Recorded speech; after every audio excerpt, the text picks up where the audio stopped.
93, seu bando de paruara.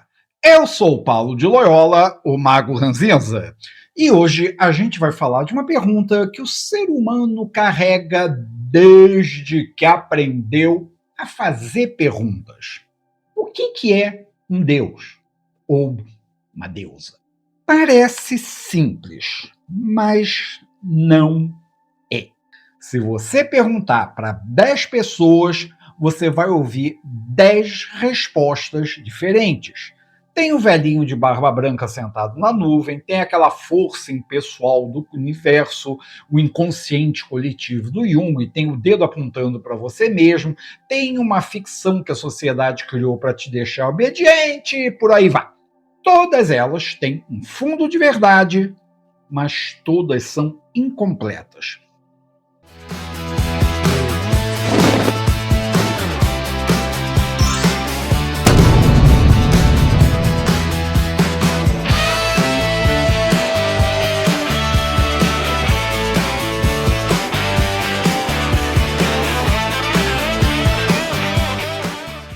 E o que eu quero te mostrar hoje é que o conceito de divindade não é uma coisa fixa, não é tipo uma pedra esculpida lá no início dos tempos, é uma categoria viva que foi ali mudando junto com o próprio ser humano ao longo de dezenas de milhares de anos. A gente vai começar no Paleolítico, quando o Homo sapiens desenvolveu formas de representação simbólica que nunca tinham existido antes. Vai passar pela agricultura, que mudou tudo na relação do ser humano com o sagrado. Depois vai entrar no politeísmo, no monoteísmo, em Durkheim, Eliade, em Geertz e, no final, como sempre, a gente chega em Telemann. Porque Telemann seja a resposta certa e as outras erradas, mas porque Telemann é o sistema que mais honestamente tentou juntar tudo isso numa síntese que funcione na prática. E é claro, porque o canal se chama o Mago Ranzinza e não o Antropólogo Ranzinza. E aí, ô Paruara, tá gostando aqui no canal? Mas que beleza, né? Então dá uma forcinha pro Ranzinza, pomba. Mas como é que eu posso ajudar? Calma, eu explico. Primeiro, deixa aí o teu like e compartilha o vídeo, porque aí o YouTube vai entender que o canal vale a pena e divulga pra mais gente. Você também pode deixar um comentário, faz uma pergunta, me corrige quando eu falar besteira, só não vale a xingar, ok? Aliás, aproveita para se inscrever e ativar o raio do sininho, aí você não perde nenhum vídeo novo. Mas o melhor, vem ser membro do clube do canal. Pela merreca de R$ 11,90 por mês, você vira um Paruara oficial e ganha selinho de fidelidade, seu nome aparece no canal e nos vídeos, tem prioridade nos comentários, tem acesso à videoteca Ranzinza, tem uma penca de vídeos exclusivos para membros. Ou por R$ 27,90 pode ser um Paruara Plus, com tudo aquilo e mais. Acesso ao grupo VIP no WhatsApp, acesso direto às lives e à videoteca Ranzinza Plus. Fora o que, os membros recebem os vídeos aqui por inteiro, sem edição, já na terça-feira. Se der, manda uma merreca aqui pelo Pix, né? Sempre ajuda a pagar os boletos. E se for comprar qualquer bagulho na Amazon, usa aqui o meu link de afiliado que eu ganho lá uns trocados. Valeu então, gente! E volta pro vídeo.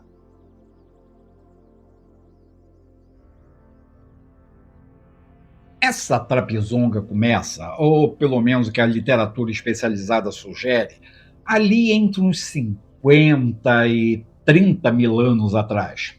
Esse período costuma ser chamado de Revolução Cognitiva.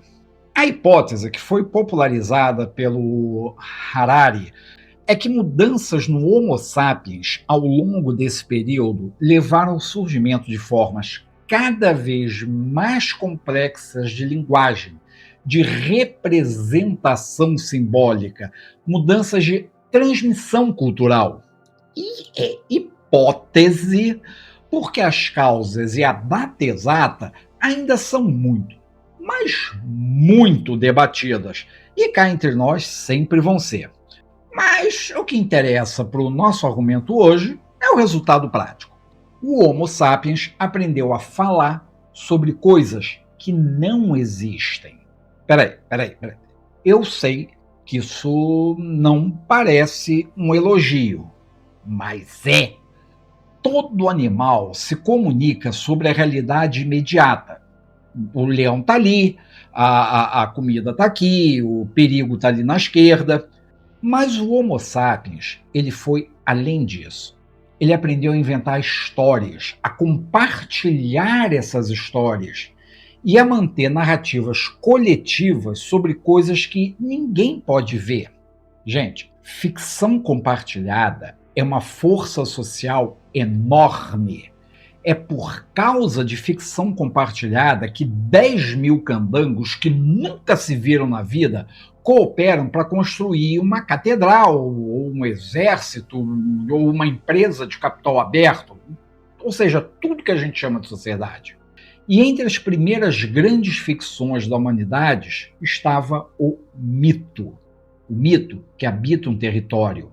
O mito que explica por que o trovão soa daquele jeito. O mito que diz o que aquela figura estranha com corpo humano e cabeça de felino significa.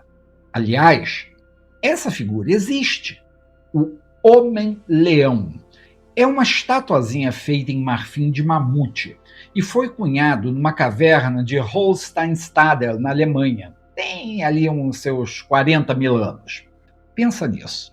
40 mil anos. Alguém pegou um dentão de mamute, ficou ali horas esculpindo uma criatura que não existe na realidade física, que só existe na cabeça do sujeito. É uma das mais antigas evidências de representação híbrida que a gente conhece.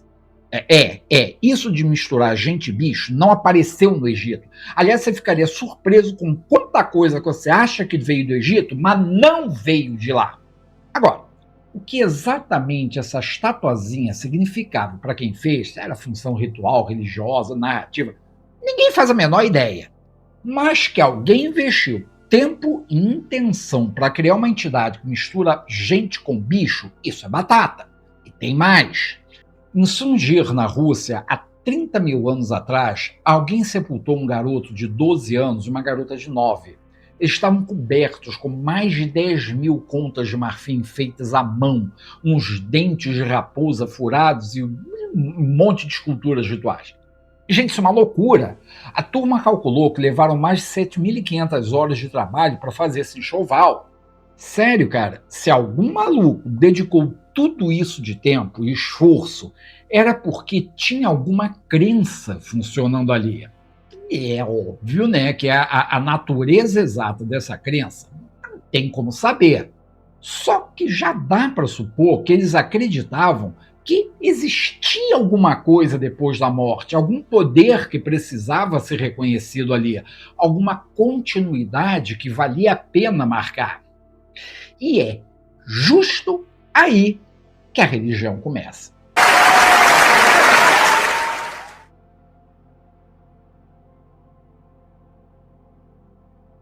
Durante a maior parte da história da humanidade, o ser humano viveu como um caçador-coletor.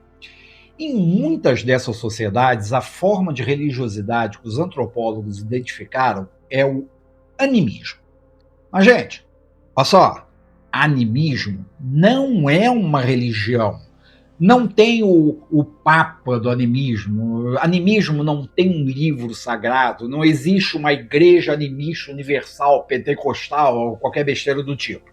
Animismo é uma categoria comparativa que cobre milhares de cosmovisões diferentes, documentadas em culturas diferentes. E é importante dizer, não dá para afirmar que o animismo seja a forma original e universal de toda a religiosidade humana. As evidências arqueológicas têm limites sérios para esse tipo de afirmação.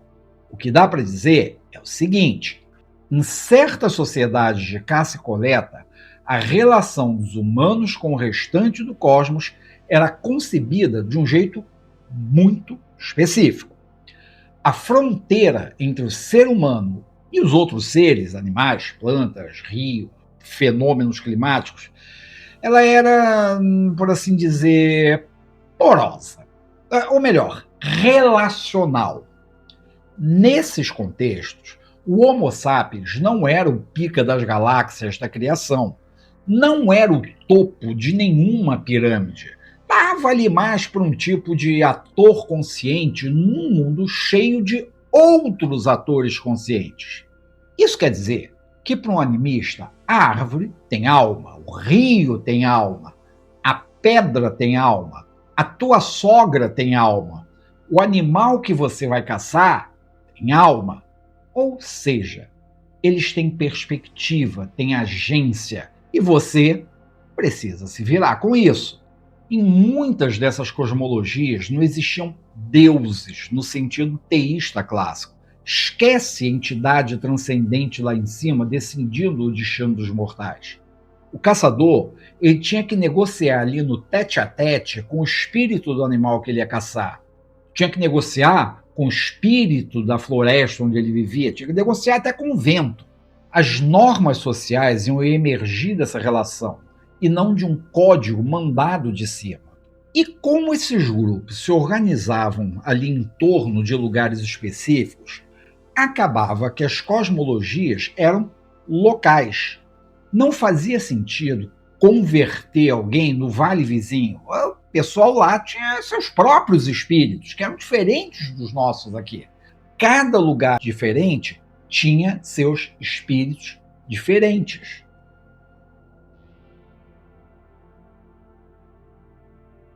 Quando a turma parou de ficar zanzando por aí e resolveu fincar pé num único canto, começou a plantar e a criar gado.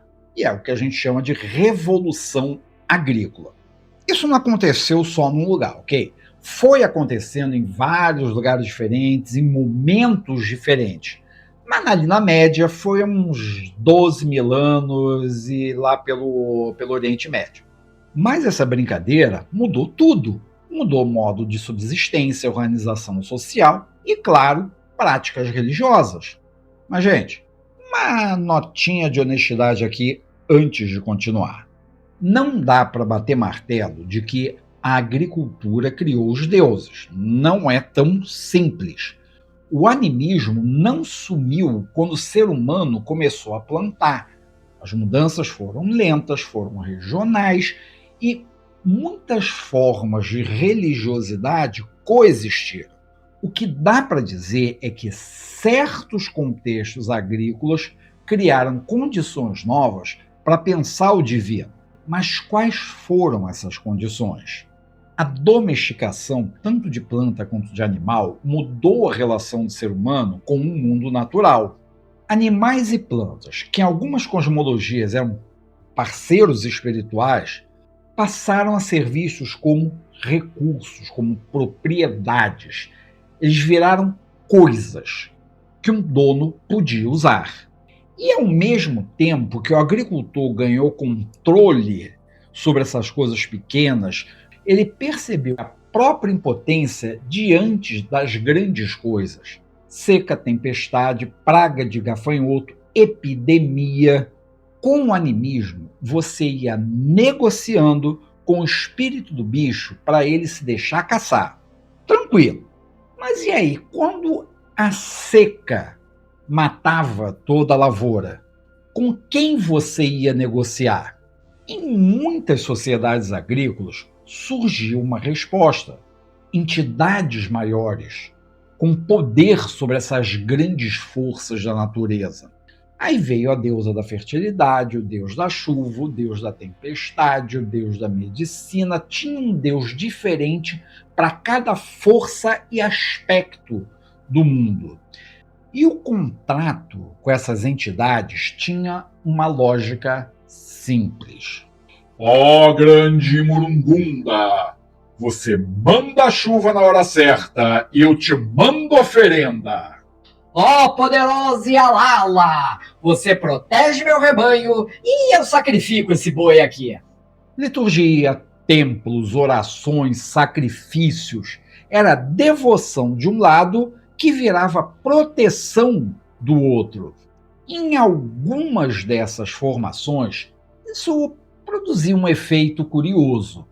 O destino do ecossistema inteiro virou reflexo dessa relação moral entre os humanos e os deuses. Uma inundação que ferrasse com a colheita toda podia ter acontecido porque o seu vizinho, o Grunt, provocou a ira divina. Sei lá, ele não fez o sacrifício certo. O Homo sapiens, que no animismo era um personagem entre muitos, virou protagonista central de todo o drama cósmico, porque a modéstia não era muito forte dessa turma. E conforme essas sociedades cresceram, foram formando cidades, reinos, redes de comércio de longa distância, esses espíritos locais foram ficando pequenos demais para integrar tudo isso. As divindades de centros políticos importantes, de famílias muito abastadas, muito ricas, foram ganhando importância regional. Em alguns casos, viraram panteões estatais. Eram os deuses muito gulosos em termos de territórios, mas que davam legitimidade divina à autoridade dos reis.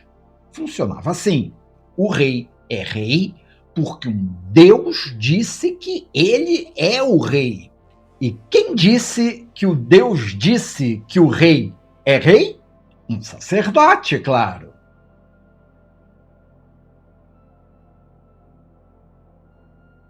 Certo, temos o animismo, temos os politeísmos, e agora vem a jogada que dominou o mundo nos últimos 2000 e tantos anos: o monoteísmo. A transição do politeísmo para o monoteísmo não foi uma revelação que caiu do céu. Foi um processo histórico que dá para sacar direitinho. Em muitos sistemas politeístas, tinha a noção de um princípio ou de uma lei cósmica suprema e impessoal, tipo Brahma Hindu, que estava ali acima dos deuses individuais. Os deuses eram parciais, cada um no seu quadrado, dava para desenrolar com eles. E em muitos contextos, o politeísmo tinha a manha de absorver divindades novas de boas. Não que fosse sempre tolerante, mas a ideia de que existe Deus para tudo permitia identificar o Deus de fora com o Deus da casa. O monoteísmo nasce quando os devotos de uma divindade desses princípios superiores passam a dizer o seguinte: Ei, isso aqui que eu reverencio também é um Deus. Aliás, se é um Deus tão maior que os outros, só pode ser o único Deus de verdade. E acabava que esse Deus tinha exigências morais para todo mundo, não só para os fiéis dele. Uma das primeiras formas documentadas de monoteísmo em escala estatal foi no Egito, com Akhenaton, lá no século XIV antes da Era Vulgar. O culto de Atom, que até então era só mais um deus, virou exclusivo no sistema religioso estatal. Tudo quanto é outro deus foi mais cancelado do que infeliz que faz bobagem no Twitter. Só que não colou na população. Quando Akhenaton morreu, esse monoteísmo chapa branca morreu com ele. O monoteísmo que fincou pé veio do levante semítico. Nos antigos povos de Israel e Judá, ali de mansinho, bem na maciota, a exclusividade do Yahvé foi moldando o monoteísmo judaico. Começou como um monoteísmo local. O pacto de Yahvé era com uma galera específica, numa quebrada específica. Na época não tinha isso de ficar pregando aos berros no ônibus. Até porque não tinha ônibus. Só que a virada global foi o cristianismo. Paulo de Tarso postulou que Deus tinha encarnado para salvar a humanidade inteira e que isso tinha que ser espalhado mais do que meme de gatinho.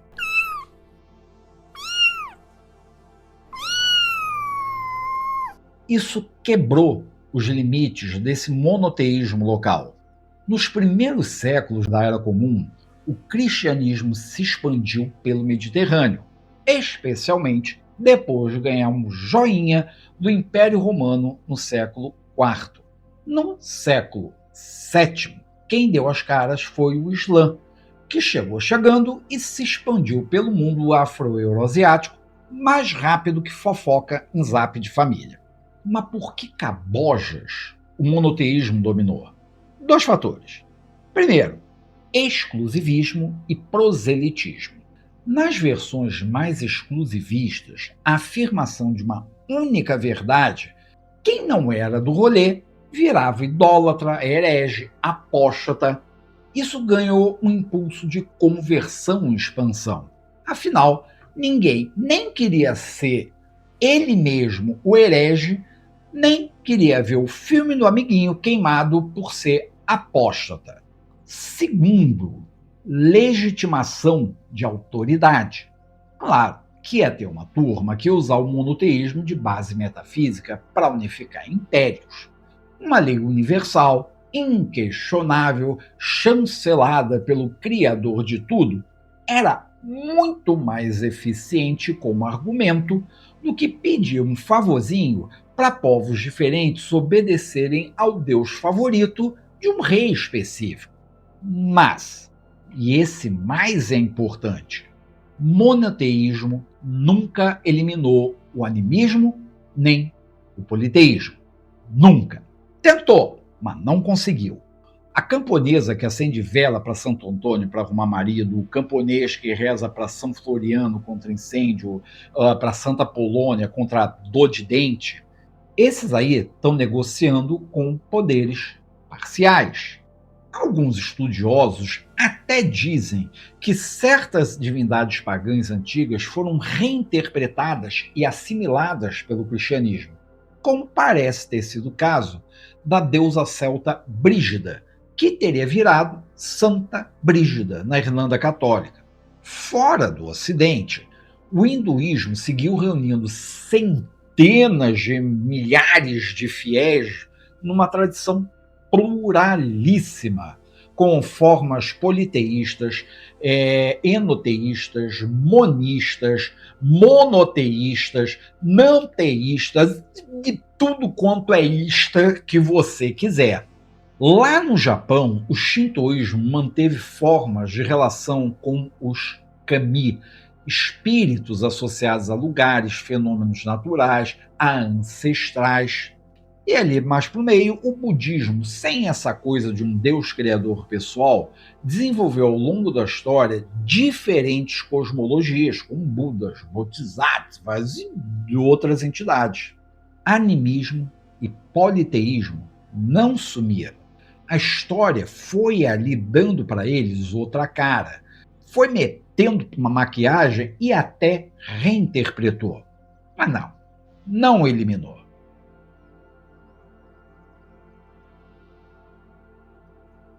A humanidade, ali com algumas centenas de anos de iluminismo no bolso, decide que é hora de estudar a religião como fenômeno humano, não como revelação divina. E é claro, surgem os teóricos. O primeiro que importa aqui é o Émile Durkheim, com as Formas Elementares da Vida Religiosa, de 1912. Durkheim mandou o seguinte: o que é universal em todas as religiões? A distinção entre o sagrado e o profano. Toda religião, em toda cultura, divide o mundo em dois domínios que não se misturam, que nem torcida de time de futebol. O sagrado é o que está separado e protegido por interdições e prescrições específicas. O profano é o cotidiano, utilitário, banal da vida do dia a dia. Para ir de um para o outro, precisa de rituais que vão preservar essa fronteira. Só que o Durkheim foi além. Quando ele estudou o totemismo australiano, com as fontes que ele tinha lá na época dele, ele argumentou que o totem não é venerado pelo que ele é fisicamente. Ele representa uma força coletiva que simboliza a própria comunidade. A autoridade moral que a sociedade exerce sobre o indivíduo é sentida como uma realidade que transcende o indivíduo. E ao venerar o símbolo sagrado, o grupo reafirma seus vínculos e sua identidade coletiva. Em outras palavras, na leitura do Durkheim, ao adorar o totem, a comunidade está reafirmando e sacralizando a própria força coletiva. Isso não significa que o Durkheim reduzia todo o teísmo à submissão do indivíduo ou à legitimação do Estado. coisa é mais sutil. Mas a ênfase está nas funções sociais e coletivas da religião. Depois, mais para frente, no século XX, Mircea Eliade mudou o ângulo da coisa. Para Eliade, em O Sagrado e o Profano de 57, sagrado não é projeção funcional da sociedade, coisíssima nenhuma.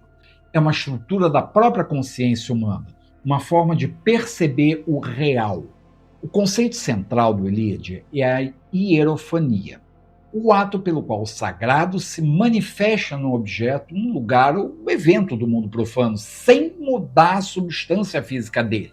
Uma pedra vira sagrada, uma árvore vira sagrada, um osso velho vira sagrado, não porque mudou fisicamente, mas porque algo do cosmos se manifestou através daquelas coisas. Quando isso acontece, o espaço deixa de ser homogêneo. Aquele ponto vira um centro, um axis mundi, o eixo do mundo, o eixo que conecta o plano terrestre com o cosmos. É por isso que a catedral fica no centro da cidade medieval e o tronco do Quarup no meio da aldeia. É por isso que toda cultura tem sua montanha sagrada, tem seu ícone sagrado. Da mesma forma, o tempo profano, aquele tempo linear, irrecuperável, né? Cada segundo é um milagre que não volta mais, esse tempo é suspenso pelo tempo sagrado dos rituais. Por exemplo, o Natal não é só uma comemoração de uma coisa que aconteceu uns 2000 e tantos anos atrás, nem uma desculpa para você encher o bucho de panetone. É uma reatualização do tempo mítico original. Quando você faz um ritual ligado a um evento, você está se conectando, se transportando àquele momento. E todo ritual funciona assim. Eliade foi criticado depois por ter universalizado demais e ter feito a coisa com uma pouca precisão histórica. Só que, de uma forma ou de outra, ele contribuiu para levar a sério a fenomenologia da experiência religiosa em si mesma. Daí, já nos anos 70, vem um sujeito chamado Clifford Geertz. Ele foi ali definir a religião como um sistema de símbolos que estabelece disposições duradouras ao formular concepções de uma ordem geral da existência e revestir isso de uma aura de factualidade. O ethos do grupo, suas disposições morais, suas disposições estéticas e a sua visão de mundo vão se reforçando através do ritual. Então, a religião vai fornecer os modelos da realidade e os modelos para a realidade. E aí vem Talal Assad, 1993, e vai desconstruir o Geertz. O Assad disse que não tem isso de definição universal de religião. O próprio conceito de religião como uma esfera autônoma, separada da política, da lei, da economia, isso aí é um produto histórico da Europa pós-reforma protestante. Antes disso, não tinha religião como uma coisinha separada, era tudo junto e misturado. Quando Geertz foca em crenças e significados simbólicos, ele está ignorando práticas corporais, instituições, relações de poder que constroem o que, em cada contexto, conta como religioso. Tá, até aí falou-se muita coisa. Mas tem uma definição que eu acho bem mais útil para o nosso argumento. Harari, em Sapiens, ele vai definir religião de uma forma ampla, como um sistema de normas e valores fundamentado na crença de uma ordem sobre-humana. Uma ordem que postula leis que não dependem do capricho humano e estabelece imperativos morais com base nisso. Com essa definição, budismo é religião, cristianismo é religião, taoísmo é religião. Só que aí vem o pulo do gato que irrita muita gente. Harari usa essa definição para comparar certas ideologias modernas com religiões.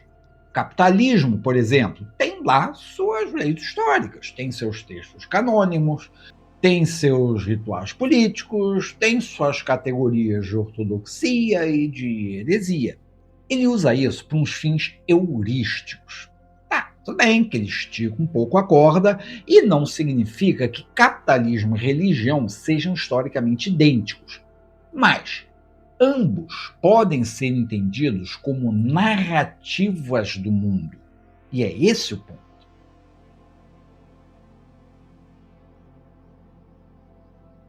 Agora vamos deixar de lado essa papagaiada antropológica, sociológica e histórica e vamos para o que vocês procuram nesse canal. Télia. Só que, antes de falar de cosmologia, eu preciso deixar clara a posição epistemológica que eu estou usando aqui. Porque Telema não se relaciona com as outras religiões da mesma forma que, por exemplo, o Islã se relaciona com o judaísmo, ou o budismo, ou com o hinduísmo. Telema se propõe, e eu já expliquei isso em outro vídeo, como uma meta-religião. Ok? Explicando rápido esse meu conceito. Quando a sociologia estuda as religiões, trata elas como sistemas culturais específicos, ligados a épocas e formações sociais. O animismo é isso, o politeísmo é aquilo, cada um no seu quadradinho. Telema, enquanto meta-religião, se coloca num nível diferente. Ela se coloca como uma estrutura capaz de absorver e reinterpretar elementos de tradições diferentes. O lema associado ao sistema de Crowley é: o método da ciência, o objetivo da religião. Não é você pegar tudo quanto é religião do passado e simplesmente tacar fora. Elas não são erradas. Elas são só expressões parciais e locais e temporais de etapas do desenvolvimento da consciência humana. Tiveram seu lugar e sua época. O animismo captou algo real sobre a sacralidade difusa do cosmos.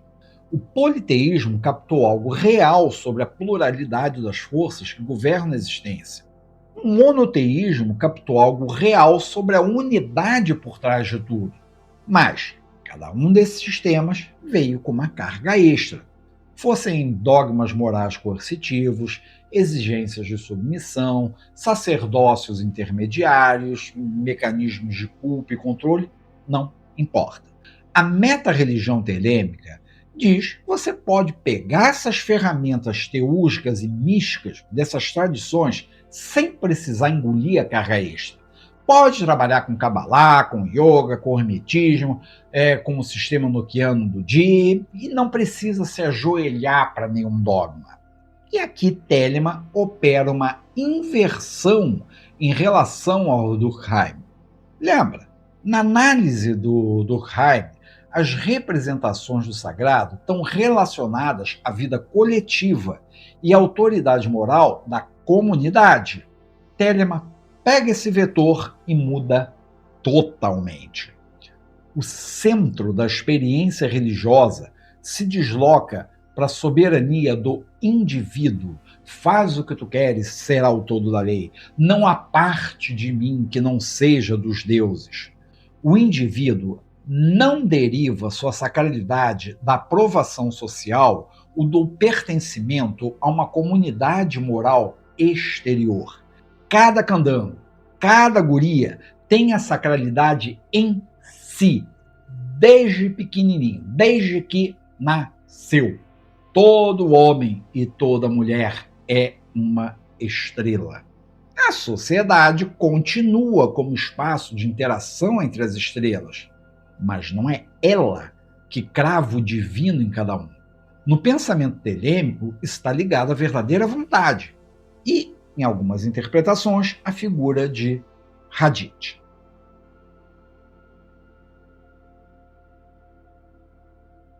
Beleza. Epistemologia feita, agora vamos para a cosmologia. Telema começa com a recepção do liberal Velleges por Aleister Crowley no Cairo em abril de 1904. e vai articulando o conceito de divindade em 3 eixos principais. O primeiro é Nuit. No Liber Legis, Nuit é a deusa do céu e a totalidade do espaço infinito. A linguagem do texto enfatiza a infinitude, a multiplicidade e o êxtase. Em interpretações teológicas que Crowley desenvolveu depois, Nuit é relacionada ao absoluto impessoal, ao espaço não manifesto e ao campo de todas as possibilidades. Essa leitura é uma elaboração e vale distinguir o que está no texto e o que é uma interpretação posterior de Crowley. E a relação com Nuit, segundo Liber Regis, não é nem de medo, nem de submissão. É de êxtase, é de desfrute, é de amor. Ali não tem ameaça e nem julgamento. Já o segundo eixo é Hadith.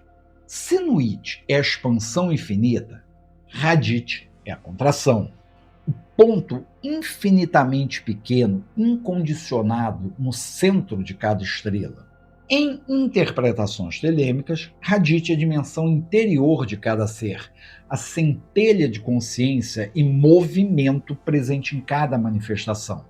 Hadith é o que você é quando tira tudo o que aprendeu a ser, sem nome, sem história, sem identidade social construída. A centelha que estava lá antes de tudo isso. Tem paralelos com Atman vedantino, com a centelha gnóstica e até com o self do Jung.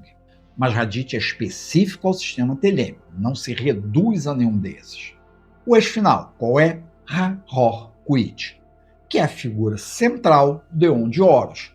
Uma interpretação teológica possível, não a única, mas coerente com o sistema, é compreender Ra-Hor Kuit como uma expressão dinâmica da relação entre Nuit e Hadith, a força, a manifestação, o evento do Eon em curso. Essa leitura é uma construção posterior, vale distinguir do que está dito diretamente no Liber Legis. Ra-Hor Kuit, ele vai encarar a superação das doutrinas do Eon anterior, a culpa, martírio, servilismo espiritual, a mortificação da carne. O Deus que governa esse Eon não pede que você se ajoelhe. Muito pelo contrário, ele até exige que você se levante. Agora, junta esses 3 eixos. Nuit é o absoluto impessoal, bem parecido com o tal princípio supremo das religiões da lei natural. Hadith é a centelha de consciência em cada ser, o que lembra aquela coisa animista de que todo fenômeno tem uma agência sagrada. Ra-Hor Kuit é a força de Eon agora. Isso diz que o divino não está no passado mítico nem no futuro prometido. Está agindo agora, através de você. A ontologia telêmica não nega os deuses do politeísmo. Numa leitura meta-religiosa, reconhece eles como expressões simbólicas ou arquetípicas de correntes da realidade. Telemann não nega a unidade do monoteísmo, mas vai tirar ela da posição de monarca exterior e colocar na natureza de cada estrela viva.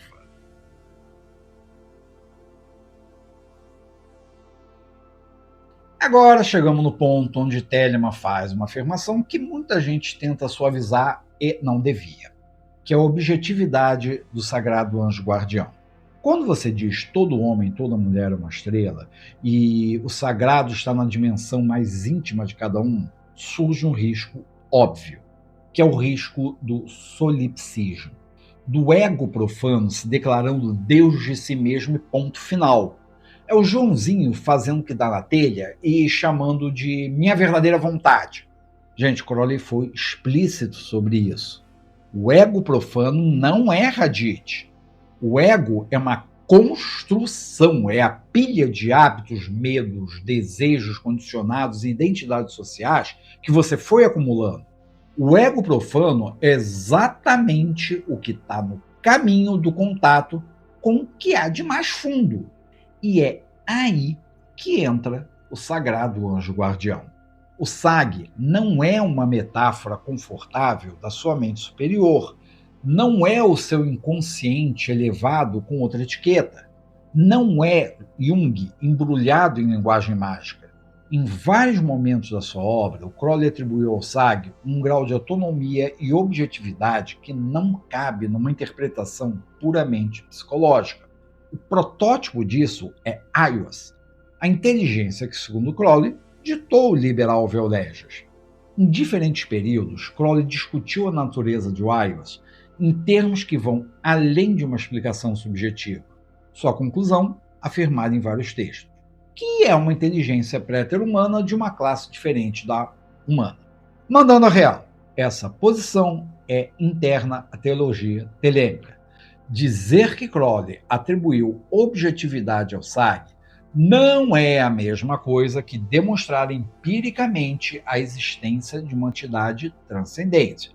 O que eu estou dizendo é que essa distinção, SAG como metáfora psicológica versus SAG como alteridade real, tem consequências sérias para entender como o Telema concebe a experiência espiritual. Não é a mesma coisa que terapia junguiana com vela, incenso e roupa esquisita. A metaprática do sistema vai dar no conhecimento conversação com o SAG, que está associado à esfera de Tiferet na árvore da vida. Tiferet é o sol da árvore. Entenda como um centro de equilíbrio, o ponto de mediação entre o microcosmo humano e o macrocosmo divino. O SAG não é um parça bacana que vai te dizer que você está sempre certo. É uma instância que, segundo a tradição, tem autonomia em relação ao ego. A relação com o anjo pode ser descrita como uma aliança, uma orientação espiritual ou uma união mística, mas jamais como submissão a uma autoridade exterior nesse sentido convencional. Na simbologia do Crowley, a integração entre microcosmo e macrocosmo está associada à palavra abrahadabra, que tem papel central na simbologia da grande obra. Separadamente, essa grande obra tem a fórmula 5 mais 6 igual a 11. O pentagrama como símbolo do microcosmo, o hexagrama como símbolo do macrocosmo. E o 11 expressando essa integração numa operação simbólica. São coisas diferentes, não vá me confundir. Quando essa integração acontece, a consciência não é destruída, ela é transformada. O indivíduo que antes estava ali operando a partir das construções do ego, passa a operar a partir de algo mais fundo, e a verdadeira vontade pode ser vivida com uma clareza que o ego profano simplesmente não alcança.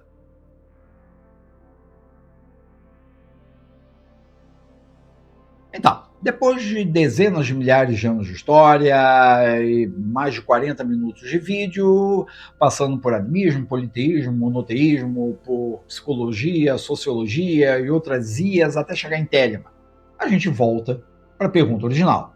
Final das contas, o que é uma divindade? E a resposta é... Wait for it.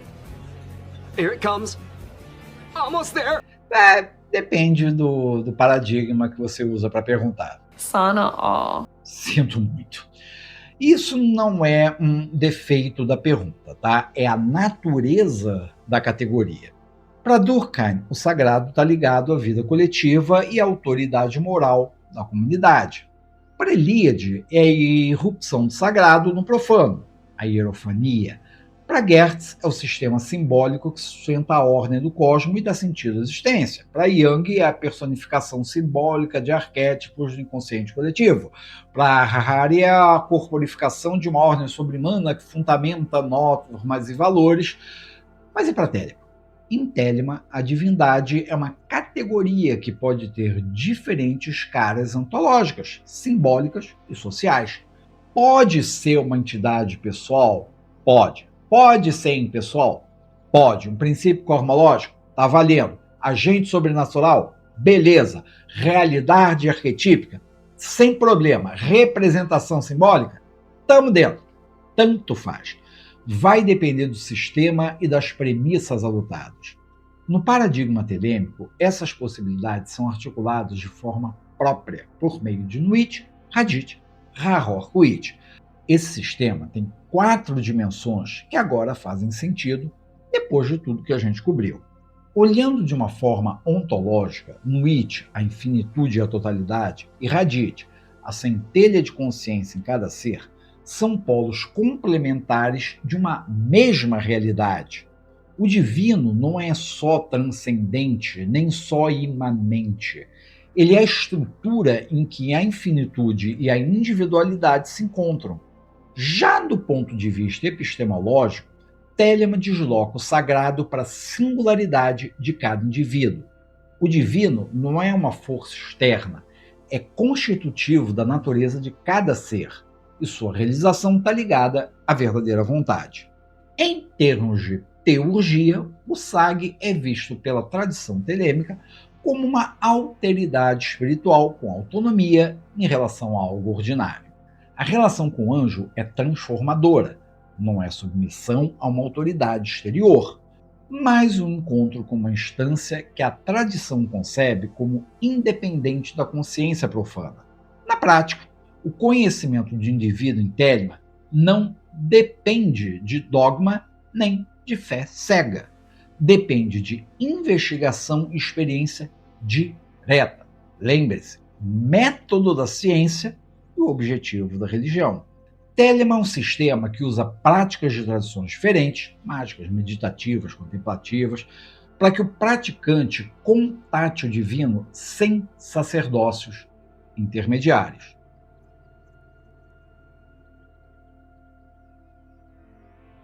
Isso fecha o círculo.